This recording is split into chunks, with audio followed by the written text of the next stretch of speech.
Ang tatay ko galing siya sa generation na laging galit.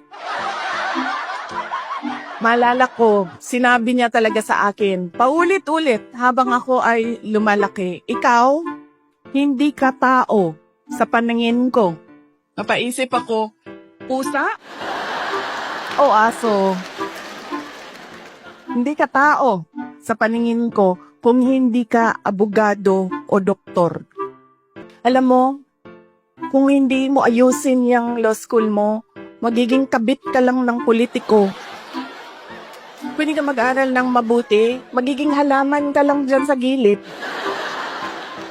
Ganyan yung force by which he emphasized into my brain that I need to become a lawyer.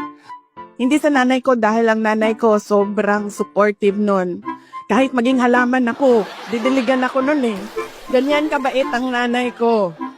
Pero nung nakita niya yung grade ko sa bar exams at nakita niya na mas mataas yung grade ko sa bar exams kesa sa kanya, 5 points ang layo namin. Doon siya nagbago.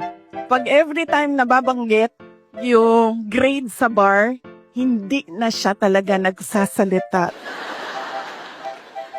Tapos lagi ko pa sinasabi sa kanya, partida yan pa ha, kasi hindi ako nag-aral eh. Kung nag-aral ako, top-notcher ako eh.